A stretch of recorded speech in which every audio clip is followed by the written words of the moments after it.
पढ़ लियो भाई पोस्ट करके। तो भाई यो है ज्योति सर, देख लो यार भाई श्री कृष्ण ने पूरी संसार तो भाई गीता का ज्ञान दिया था। यो है भाई देख लो आपके ज्योति सर।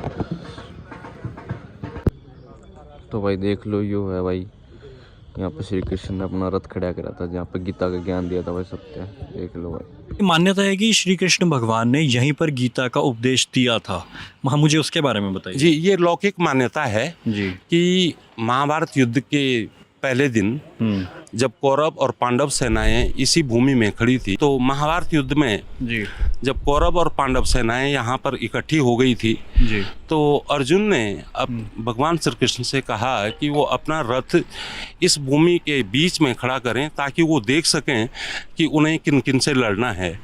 तो जब उन्होंने अपने पक्ष में और विपक्ष में दोनों ओर अपने सगे संबंधियों को, अपने निकट स्वजन संबंधियों को देखा, तो उनके मन में एक मोह आ गया कि अगर ये युद्ध होता है तो सारे लोग मारे जाएंगे, जिसमें उनके प्रियजन भी सम्मिलित होंगे।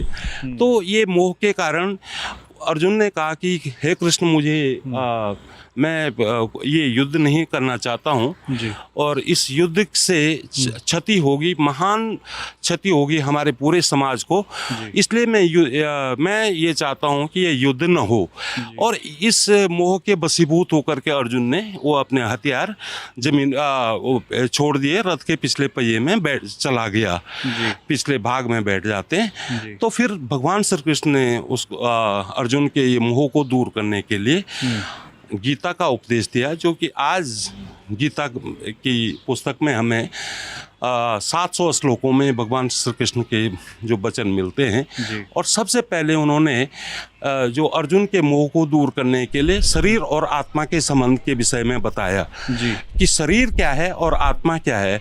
तो उन्होंने कहा कि जैसे मनुष्य पुराने कपड़े त्याग करके और नए वस्त्र धारण करता है, उसी प्रकार आत्मा भी पुराने शरीर को त्याग करके नया शरीर ग्रहण करती है। तो आत्मा तो कभी मरती नहीं है, आत्मा अभेद्य है, अजर है, अमर है, अविनाशी है। तो इसके संबंध में तुम्हें क्यों दुख हो रहा है? कोई शरीर अगर पुराना होकर के मर जाता है, उसकी आत्मा नहीं मरती है। तो इस प्रकार सबसे पहले उन्होंने उसको आत्मज्ञान दिया। उसके बाद भगवान श्री कृष्ण ने बहुत सारी चीज़ें अर्जुन को संसार के बारे में बताई, जो कि दर्शन जगत की एक बहुत बड़ी श्रेष्ठ उपलब्धियां हैं। फिर भी अर्जुन की कुछ आशंकाएं रह गई थी, तो भगवान ने उन्हें इसी जगह पर अपना विश्व रूप दिखाया, विराट रूप दिखाया, जिसमें कि सारा ब्रह्मांड उनकी शरीर के अंदर मौजूद है। तो इस प्रकार से धीरे धीरे अर्जुन का जब मोह दूर हो जाता है, तो वो फिर से भगवान श्री कृष्ण से कहता है कि मेरा नष्टो मोह स्मृत लब्धा त्वत्प्रसादा नाम मयाच्युत, कि हे केशव, कि आपकी कृपा से मेरा सारा मोह नष्ट हो चुका है, अब मैं अपने काम करने के लिए तैयार हूँ। अर्जुन तैयार हो जाते हैं और महाभारत युद्ध शुरू हो जाता है।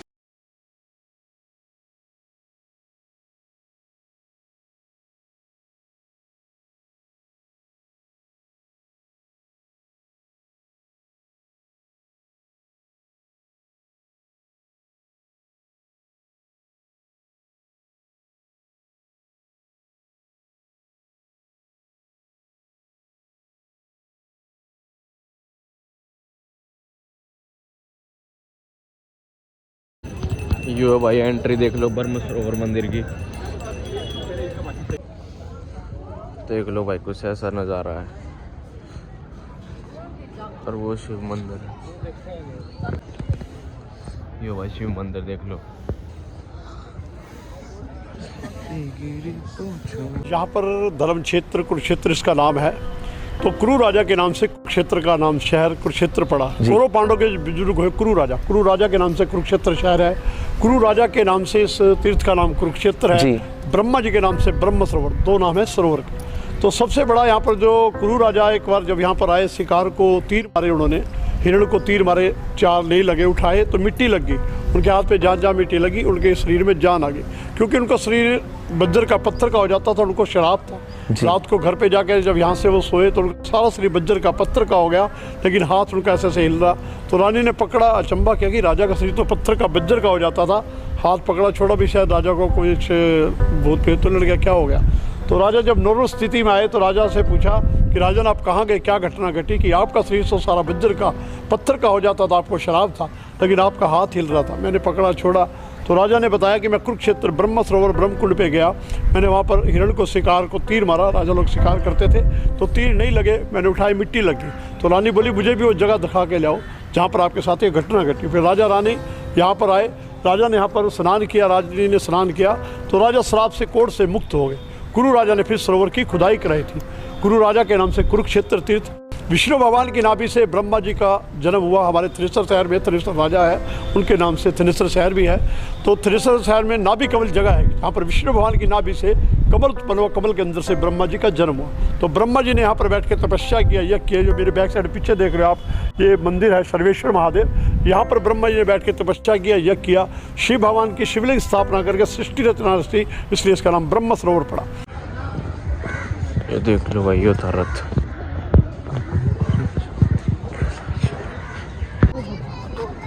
देख लो भाई, रहा भाई रथ।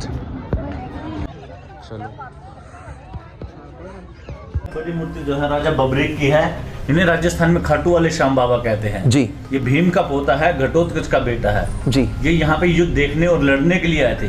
कहते हैं कि जो सेना हारेगी मैं उसकी तरफ से युद्ध लड़ूंगा जी। तब भगवान कृष्ण जानते थे कि मैंने हराना कौरवों को है, यदि ये कौरवों की तरफ से युद्ध लड़ेंगे तो कौरवों की जीत हो जाएगी जी। इसलिए भगवान कृष्ण जी ने जो ब्राह्मण का रूप धारण किया और इनसे कहा कि आप राजन हो, क्षत्रिय हो, आपका धर्म बनता है युद्ध लड़ना और दान देना जी। तभी अहंकार में आ गया कि मैं ब्राह्मण हूँ, क्षत्रिय हूँ, मैं दान भी दे सकता हूँ और युद्ध भी लड़ सकता हूँ। तभी अहंकार बस ब्राह्मण को बोले कि मांगो ब्राह्मण, आपको क्या चाहिए, जो आप मांगोगे मैं आपको दूंगा। भगवान बोले ऐसे नहीं प्रभु, पहले वचन दीजिए, कहीं आप मुकर गए तो ये बोले कि प्रभु मैं आपको वचन देता हूँ कि राजा और क्षत्रिय की जुबान है, जो आप मांगोगे मैं आपको दूंगा। तब भगवान बोले मुझे अपना शीश जो है दान में दे दो जी। तब ये रोने लगे। भगवान बोले अब क्यों रोते हो, क्या दान देने से डर गए हो, अभी आपने मुझे वचन दिया है, अपने वचन को पूरा कीजिए। तब ये बोले प्रभु मैं यहाँ इसलिए रो रहा हूँ क्योंकि मेरी माता ने मुझे यहाँ पे युद्ध देखने और लड़ने के लिए भेजा था और कहता जो सेना हारेगी मैं उसकी तरफ से युद्ध लड़ूंगा। आपने तो शीश मांग लिया तो मैं कैसे युद्ध देखूंगा और कैसे युद्ध लड़ूंगा। तब भगवान श्री कृष्ण बोले कि मैं आपकी एक इच्छा पूरी कर सकता हूँ, आपको यहाँ महाभारत का युद्ध दिखा सकता हूँ जी। तब जिधर जिधर युद्ध होता था उधर इनकी गर्दन घूमती रहती थी जी। युद्ध खत्म होने के बाद पांडवों में अहंकार हो गया। भीम कहने लगा कि सबसे ज्यादा मैंने मारे हैं, अर्जुन जी कहने लगे कि सबसे ज्यादा मैंने मारे हैं। भगवान बोले ये मेरे प्रिय हैं, अनुज हैं, और इनमें जो अहंकार हो रहा है कि मैंने ही मारा है, मैंने सब कुछ किया है। भगवान बोले इनके अहंकार को दूर करना पड़ेगा। सोच ही रहे थे कि इनके अहंकार को कैसे दूर किया जाए। तभी भगवान कृष्ण के याद आया कि चंद्रकूप के ऊपर जो है राजा बबरीक का शीश रखा हुआ है, वहां से उन्होंने सारी महाभारत का युद्ध देखा है। तब भगवान कृष्ण पांडवों को लेकर यहाँ पे और इनसे पूछने लगे प्रभु आप युद्ध के साक्षी हो तो बताइए किसने कितने मारे। अर्जुन जी कहते हैं कि सबसे ज्यादा मैंने मारे हैं, नकुल जी कहते हैं मैंने मारे हैं, सहदेव जी कहते हैं मैंने मारे हैं। तो आप इस बात का निर्णय कीजिए किसने कितने मारे हैं। तब ये कुछ नहीं बोले क्योंकि नहीं सिर्फ देखने का वरदान था, बोलने का वरदान नहीं था। यो भाई कुआ देख लो। अपमान का बदला लिया दुशासन से, क्योंकि दुशासन जो कि दुर्योधन का छोटा भाई था, उसने माता द्रौपदी के केश को पकड़कर नीचे घसीटा था और उसके बाद माता द्रौपदी ने एक शपथ खाई थी कि मैं दुशासन के खून से अपने बालों को धोऊंगी और उसके बाद ही मैं अपने बालों को बांधूंगी। तो यही है वो प्राचीन समय का कुआं जिस पानी से उन माता ने अपने केशों को धोया और अपने अपमान का बदला।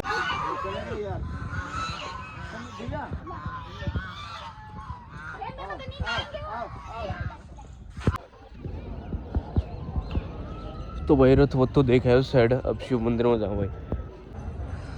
और ये देखो भाई,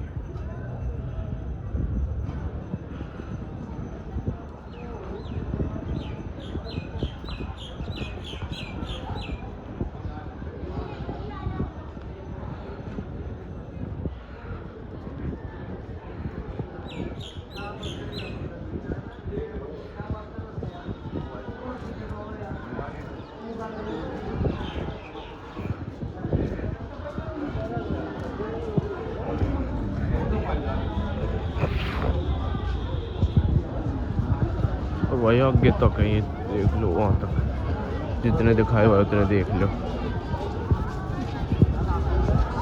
शिव मंदिर में चला हुआ है अंदर। दर्शन हो गए बढ़िया। अंदर वीडियो अलाउड नहीं थी तो वीडियो नहीं बनाई, बाकी नज़ारे देख लो भाई। अंदर भाई वीडियो अलाउड नहीं है, बात तो देख लो, दर्शन कर लो। तो भाई अधूरा अधूरा सा लग रहा था भाई, कुछ तो टिक्का लगवा लिया, देख लो ये ठीक हो गया भाई। अंदर तभी दर्शन हो गए वो बढ़िया। तो भाई अब आए हैं श्री कृष्ण म्यूजियम में। ये म्यूजियम है भाई, अंदर देख लो संग्रहालय, यह टिकट है भाई, देख लो भाई ऐसा कुछ है, ये म्यूजियम है भाई।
भाई स्टॉप पॉज करके फोटो लेना भाई।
कहाँ जा रही हो?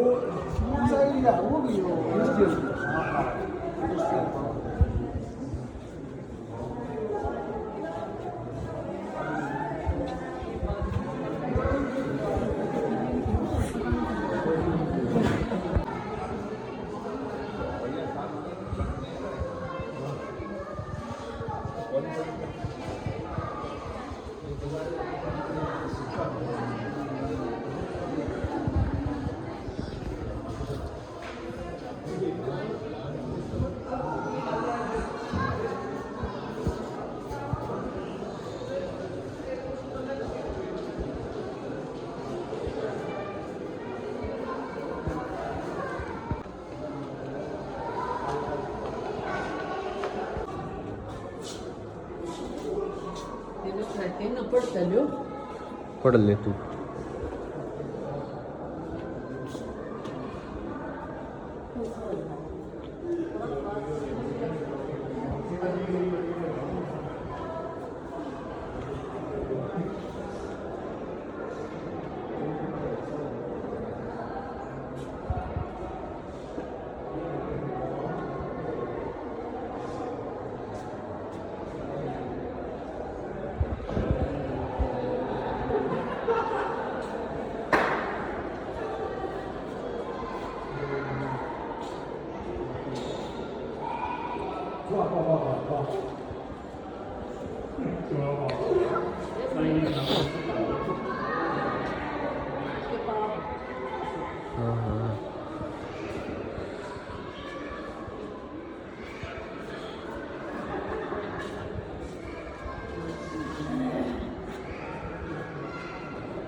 अर्जुन आंध्र प्रदेश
जो उन्होंने जो है अर्जुन ने जो आप किसी को मारा ना देख के अच्छा वो गई थी ये धनुष है हाँ इधर है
सुनकर मधुसूदन अर्जुन को समझाते हैं कि जन्मे हुए व्यक्ति की मृत्यु उसी प्रकार निश्चित है जैसे दिन के पश्चात रात्रि।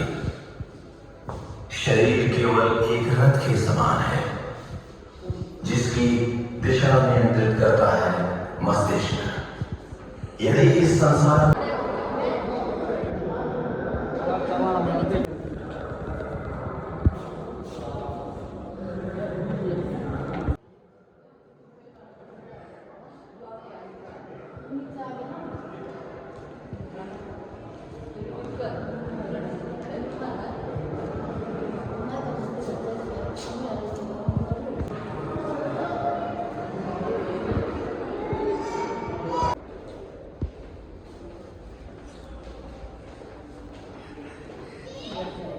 यार हरियाणे तर यार हरियाणे तै सोआ पर भारी 2 4 हरियाणे तै